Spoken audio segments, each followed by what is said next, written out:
좋은 아침입니다. 사무엘상 25장 32절에서 44절 말씀 보도록 하겠습니다.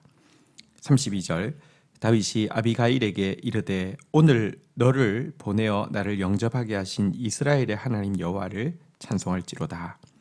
33절 또 내 지혜를 칭찬할지며 또 내게 복이 있을지로다. 오늘 내가 피를 흘릴 것과 친히 복수하는 것을 내가 막았느니라. 자, 다윗은 아비가일의 이 이제 말 앞에서 겸손하고 또 이제 정말 그 충심을 다해서 그러나 단지 이 상황을 벗어나기 위함이 아니라 하나님의 뜻을 대언하는 그녀의 지혜로운 말을 들으면서 먼저는 이제 이스라엘의 하나님 여호와를 찬양하고 있습니다. 그녀를 보내어서 이제 이 다윗을 만나게 하신 것은 하나님께서 지금 이제 오늘 그 피를 흘리는 것과 친히 복수하는 것을 막기 위해서 그녀를 보내신 거라고 하면서 그녀 배후에 있는 하나님에 대해서 먼저 찬양하고 있고요. 또한 이 일에 도구로 수종된 아비가일의 지혜에 대해서 칭찬하고 또 아비가일을 축복하고 있는 말을 먼저 하고 있습니다. 34절 보도록 하겠습니다. 나를 막아 너를 해하지 않게 하신 이스라엘의 하나님 여호와의 살아계심을 두고 맹세하노니 내가 급히 와서 나를 영접하지 아니하였다면 밝은 아침에는 과연 나발에게 한 남자도 남겨두지 아니하였으리라 하니라. 35절 다윗이 그가 가져온 것을 그의 손에서 받고 그에게 이르되 내 집으로 평안히 올라가라. 내가 내 말을 듣고 내 청을 허락하노라. 다윗은 아비가일에게 한마디 더 붙입니다. 만약 아비가일이 급하게 와서 다윗을 영접하고 그런 지혜의 말로 그에게 이렇게 청혼하지 않았다라고 하면 다음날 아침이 되기 전에 나발에게 속한 사람은 하나도 빠지지 않고 다 죽일 뻔했다라고 확실히 그렇게 결정하고 하고 있었다라고 이야기를 하면서 이 아비가일의 권면을 온전히 받아들이고 또 그의 선물을 받고는 이제 평안을 빌고 돌아가고 있는 장면을 보게 됩니다. 여러분, 이 부분에서는 또한 다윗의 지혜도 우리가 보게 됩니다. 여러분, 누구의 권면을 받아들이냐는 내가 어떤 사람인지를 결정합니다. 아비가일의 지혜가 있었다 할지라도 다윗이 지혜가 없었다고 하면 다윗이 이미 그를 삼킬 것 같은 그 분노에 더 크게 잡혀 있었다고 하면 아비가일의 이 청을 듣지 못하였을 것입니다. 그래서 잠언에 보면 지혜로운 자와 동행하면 지혜를 얻고 미련한 자와 사귀면 해를 받느니라 그랬는데요. 여러분, 지혜로운 자와 동행할 수 있어야지, 마음을 하나로 할 수 있어야지 지혜를 얻습니다. 그러나 지혜로운 자와 동행하지 못하는 자, 다시 말하면 미련한 자와 사귀면 해를 받을 뿐인데요. 다윗은 결정적인 순간에 이 미련한 분노를 택하지 않고 지혜로운 하나님의 말씀의 권면을 택하고 있는 장면을 보게 됩니다. 자, 이렇게 해서 다윗은 돌아갔고요. 아비가일이 이제 집으로 가서 일을 36절부터 보여주고 있습니다. 아비가일이 나발에게로 돌아오니 그가 왕의 잔치와 같은 잔치를 그의 집에 배설하고 크게 취하여 마음에 기뻐함으로 아비가일이 밝은 아침까지는 아무 말도 하지 아니하다가 37절 아침에 나발이 포도주에서 깬 후에 그의 아내가 그에게 이 일을 말하며 그가 낙심하여 몸이 돌같이 되었더니 38절 한 열흘 후에 여호와께서 나발을 치심에 그가 죽으니라. 자, 이제 아비가일이 돌아와서 보니까 이 나발은요 왕의 잔치 같은 잔치를 베풀었습니다.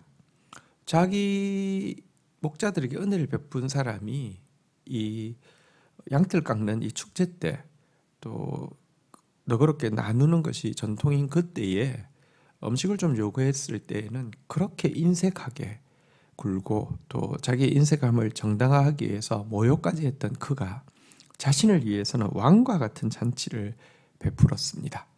그리고 막 너무 취해 있었습니다. 아비가일이 그날 밤에는 아무것도 말을 못했고요. 그 다음날 아침에 맨정신일 때 있었던 일을 이야기합니다. 사실은 이 아침 당신이 술 깨는 시간, 어쩌면 당신이 술 깨기 전에 당신과 당신에게 속한 모든 남자들 다 죽을 뻔했다고 이 이야기를 그제서야 전하게 되었습니다. 그러자 그는 이제는 거꾸로 공포에 사로잡혀서 몸이 돌처럼 굳을 정도로 낙심을 하게 되었고요. 한 열흘 앓다가 그냥 자기가 죽게 되었습니다. 사실 하나님은 이제 다윗의 손에 피를 묻히지 않고 이 나발을 지금 직접 이제 심판을 하신 것입니다. 이 지혜자의 말이 날선 검과 같이 그의 우둔한 그 이제 이 심장을 찔러서 죽이는 것과 같이 그는 돌처럼 굳어서 죽게 된 것입니다.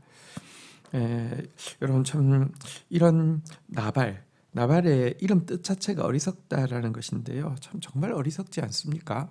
그 앞에서는 인색하고 모욕하고 자기를 위해서는 너무 풍성하고 지나칠 정도로 이렇게 흥청망청하고, 그런데 정작 그 일이 일어난 것도 아니고 그 일이 있을 뻔했다는 이야기 앞에서 완전 겁에 질려가지고 낙담해가지고 죽어버리는 이런 어리석은 모습. 여러분 사실 인간이 아무리 큰 소리 쳐도요 사실은 의지할 데가 아무것도 없습니다.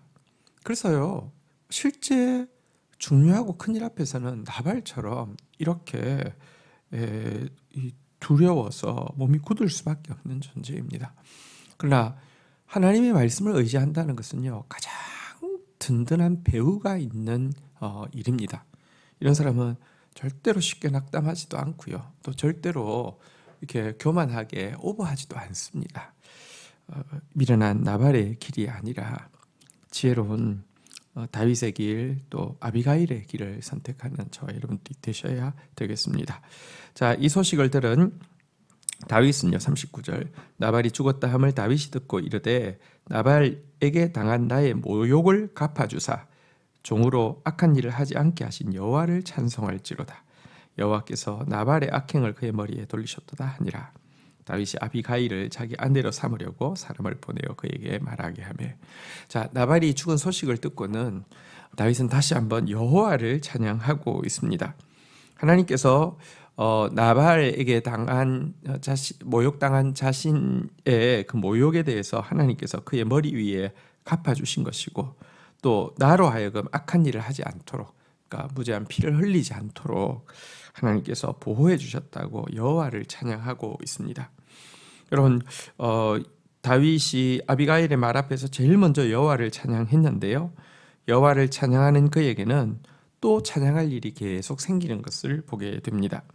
그리고 이제 남편이 죽은 아비가일을 아내로 삼고 싶다고 이제 그 전가를 보내게 되었는데요, 여기에 대해서 아비가일이 어떻게 결단하고 있는지 보겠습니다. 40절 다윗의 전령들이 갈멜에 가서 아비가일에게 이르러 그에게 말하여 이르되 다윗이 당신을 아내로 삼고자 하여 우리를 당신에게로 보내더이다 하니, 41절 아비가일이 일어나 몸을 굽혀 얼굴을 땅에 대고 이르되 내 주의 여종은 내 주의 전령들의 발 씻길 종이니이다 하고, 42절 아비가일이 급히 일어나서 나귀를 타고 그를 뒤따르니 처녀 다섯과 함께 다윗의 전령들을 따라가서 다윗의 아내가 되니라. 43절 다윗이 또 이스라엘 아비노함을 아내로 맞았더니 그들 두 사람이 그의 아내가 되니라. 44절 사울이 그의 딸 다윗의 아내 미갈을 갈림에 사는 라이스의 아들 발디에게 주었더라. 자, 이 자기를 아내로 삼고자 한다는 다윗의 말 앞에서 이 아비가일은요 몸을 굽혀 얼굴을 땅에 대고는 이 전가를 전하는 전령들에게 내 주의 여종은 내 주의 전령들의 발 씻길 종이니이다. 저는 아내가 아니라 이 전령으로 오신 여러분들 발을 씻겨야 되는 그런 비천한 존재입니다라고 하면서 이 다윗의 요청을 받아들입니다. 이것은 마치 마리아가 수태고지를 받았을 때 주의 계집종이오니 주의 말씀대로 이루어지이다라고 고백했던 고백과 비슷합니다. 나는 너무 비천하기 때문에 내가 이 말씀에 대해서 왈가왈부할 수 있는 권리도 없습니다. 당신의 뜻대로 하십시오. 이런 표현과 비슷한 것이죠. 그런데 여러분, 다시 아비가일 입장에서 생각하면 이 결단은 결코 쉽지 않습니다. 이제 가만히 있어도 엄청난 재산과 안락한 삶이 보장되는데요. 근데 다윗을 따라간다고 하는 것은 다윗은 지금 도망자이지 않습니까? 생명의 보장도 없는 도망자 신세의 아내가 된다는 거, 엄청난 희생을 요구하는 일이었습니다. 그럼에도 불구하고요, 즉각 낙이 타고 바로 뒤따르는 이 모습에서 그녀가 다윗에게 했던 이 고백이 사실은 그냥 입에 발린 말이 아니라 하나님이 주신 말씀일 뿐만 아니라 그 말씀에 대해서 자기 자신이 믿고 있었음을 스스로 증명합니다. 그녀는 이 다윗에게 이렇게 이야기했었죠. 여호와께서 반드시 내 주를 위하여 든든한 집을 세우시리니 이는 내 주께서 여호와의 싸움을 싸우시며 내 주의 일생에 내 주에게서 악한 일을 찾을 수 없음이니이다. 여호와께서 내 주에 대하여 하신 말씀대로 모든 선을 내게 행하사 내 주를 이스라엘 지도자로 세우실 때 내 주의 여종을 생각하소서. 이게 그냥 입에 발린 말이 아니라 정말 하나님께서 집을 세우실 것이고 다윗의 싸움은 여호와의 싸움이고 다윗은 하나님 앞에서 악을 찾을 수 없는 존재이며 또 이제 다윗이 왕이 될 때 나를 기억해달란 말을 이 말대로 지금 이 다윗의 이제 그 초청에 응하고 있는 모습을 보게 됩니다. 참된 믿음에는 결단이 요구됩니다. 사실은 이런 말을 하는 것은 쉽지만 이 말대로 되어야 될 수 있는 기회가 왔을 때 결단하는 것은 또 굉장히 어렵습니다. 네, 아비가일이 정말 지혜롭다는 것은 지혜로운 말을 한다는 것이 아니라 지혜로운 결단을 내릴 수 있다는 점입니다. 믿음의 사람은 현재의 고난을 기뻐하면서도 비교할 수 없는 영광을 향해서 나아갈 수 있는 결단을 할 수 있는 사람입니다. 이런 저와 여러분들이 되기를 주의 이름으로 축원드립니다. 주신 말씀 붙잡고 기도하며 나가도록 하겠습니다. 하나님 아버지 감사합니다. 아비가일의 이 그 조언과 또 청원 앞에서 하나님을 찬양하고 또 아비가일의 지혜로운 조언을 또 기꺼이 받아들이는 다윗의 지혜로운 모습을 보게 됩니다. 저희들이 정말 지혜자의 조언을 받아들이는 사람 되어지지 미련한 자와 사귀고 자기 분노에 의해서 행동하는 자 되지 않도록 주여 인도하여 주시옵소서. 하나님, 나발이 얼마나 어리석은지 오늘 본문을 통해서 다시 한번 확인하게 됩니다. 다른 사람에게 대해서는 인색하고 자기에 대해서는 너무 지나칠 정도로 흥청망청하고 다른 사람을 모욕하는데 아무 두려움이 없었지만 작은 이 경고 앞에서도 이렇게 안절부절하며 또 낙담하여서 죽어버리는 이와 같은 모습이 하나님 말씀 없는 어리석은 자의 운명임을 고백합니다. 하나님을 두려워하고 하나님의 말씀을 두려워함으로 말미암아 두려워하지 않아야 될 것 어떤 것도 두려워하지 않고 담대하게 나아가는 저희들 되어질 수 있도록 인도하여 주옵소서. 아비가일이 믿음의 말, 지혜의 말을 할 뿐 아니라 그 말이 이루어질 때가 될 때에 현재의 고난을 아무것도 아닌 것처럼 여기며 또 이 하나님의 지혜의 말씀을 선택하는 모습을 보게 됩니다. 믿음의 결단을 내릴 순간에 지체하는 자 되지 않게 하시고 참 믿음을 위해서 필요한 대가 지불에 대해서 기꺼이 드릴 수 있는 저희들 되어질 수 있도록 은혜를 더하여 주옵소서. 예수님의 이름으로 기도 올립니다. 아멘.